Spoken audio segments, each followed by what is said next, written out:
নমস্কাৰ স্বাগতম জনাইছো সকলোকে আৰু এটা নতুন ভিডিঅ'ৰ সৈতে মই পুলক আপোনালোকে চাই আছে দা ষ্টাডি এক্সপ্লেইনাৰ আছাম ইউটিউব চেনেল। আজিৰ এই ভিডিঅ'টোৰ উপস্থাপনৰ জৰিয়তে মই আপোনালোকৰ মনত উদয় হোৱা কিছুমান প্ৰশ্নৰ উত্তৰ দিব বিচাৰিছোঁ। আপোনালোকৰ মাজৰে কিছু সংখ্যকে মোৰ কমেণ্ট বক্সত সুধি আছে বা মোক ফোনযোগেও সুধি আছে যে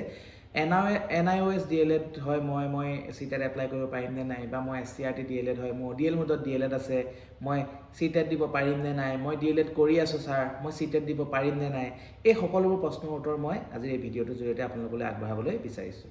প্ৰথমতে মই আপোনালোকক কৈ দিব বিচাৰিছোঁ যে CTET এপ্লাই কৰাৰ ক্ষেত্ৰত আপোনালোকৰ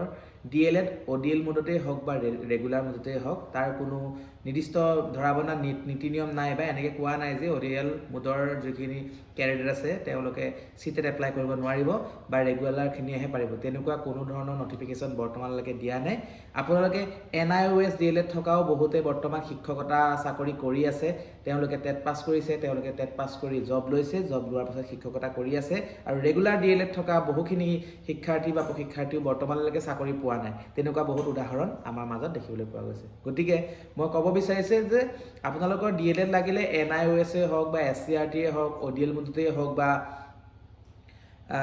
ৰেগুলাৰ মোডতেই হওক DLED বা BEd এইটো ডিগ্ৰী থাকিলে আপোনালোকে টেটৰ কাৰণে CTET হওক বা আছাম টেটেই হওক ইয়াৰ কাৰণে আপোনালোকে ইলিজিবল, আৰু আপোনালোকে ইলিজিবিলিটি ক্ৰাইটেৰিয়া পূৰণ কৰি আপোনালোকে CTETটো এপ্লাই কৰিব পাৰিব।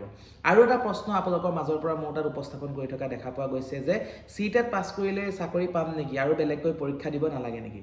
ইয়াত আপোনালোকক মই এই প্ৰশ্নটোৰ উত্তৰত মই ক'ব বিচাৰিছোঁ যে CTET পাছ কৰা মানে বা আছাম টেট পাছ কৰা মানে চাকৰি একেবাৰেই নহয়।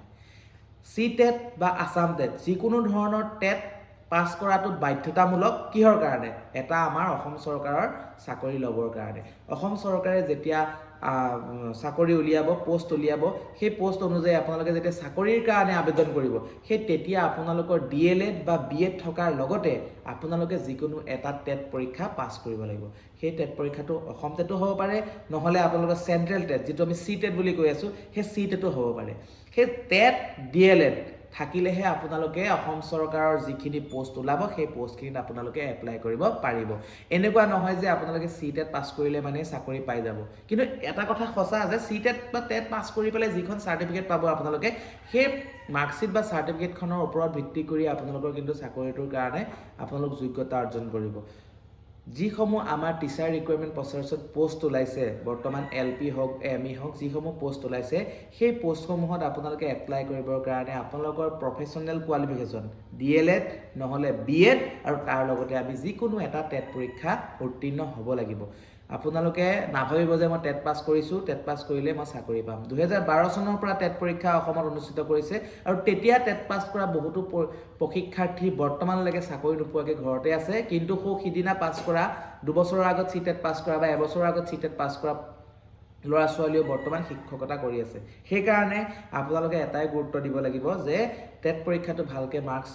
আনিব লাগিব, তাৰ জৰিয়তে আমি যিসমূহ আগন্তুক পোষ্ট ওলাব, টিচাৰৰ পোষ্ট ওলাব, সেই পোষ্টৰ কাৰণে আমি এপ্লাই কৰিব পাৰিম। আৰু যাৰ নাম্বাৰ বেছি থাকিব সেই অনুসৰি আমাৰ অভিয়াছলি মেৰিটত যদি আমি পোষ্টৰ সংখ্যাৰ লগত যদি মেৰিটত আমি পাই যাওঁ, তো আমাৰ মাৰ্কছে যদি কভাৰ কৰে মেৰিট লিষ্টত, তেনেহ'লে আমাৰ নামটো তাত দেখা পাম। আৰু এটা ক'ব বিচাৰিছোঁ যে আপোনালোকৰ ৰেগুলাৰ DLED হওক বা ODL মোডৰ DLED যিয়ে নহওক, এপ্লাই কৰাত কোনো ধৰাবন্ধা নীতি নিয়ম নাই যে এইটো ৰেগুলাৰেই হ'ব লাগিব। কিন্তু কিছু ক্ষেত্ৰত আমি দেখিবলৈ পাওঁ যে যেতিয়া অসম চৰকাৰে হওক বা ভাৰত চৰকাৰে হওক যিখিনি পোষ্ট উলিয়ায়, সেই পোষ্টখিনিৰ লগত কিছুমান নীতি নিয়ম দি দিয়ে যে নীতি নিয়মখিনি পোষ্টটো পাবৰ কাৰণে, চাকৰিটো পাবৰ কাৰণে কেনেকুৱা ধৰণৰ হ'ব লাগিব। কিন্তু CTET পৰীক্ষাটো দিবৰ কাৰণে তেনেকুৱা কোনো ধৰণৰ নীতি নিয়ম নাই। আপোনালোকৰ DLED যিয়েই নাথাকক কিয় আপোনালোকে এপ্লাই কৰিব পাৰিব, CTETত বহিব পাৰিব। কিন্তু টেট আৰু জব দুইটা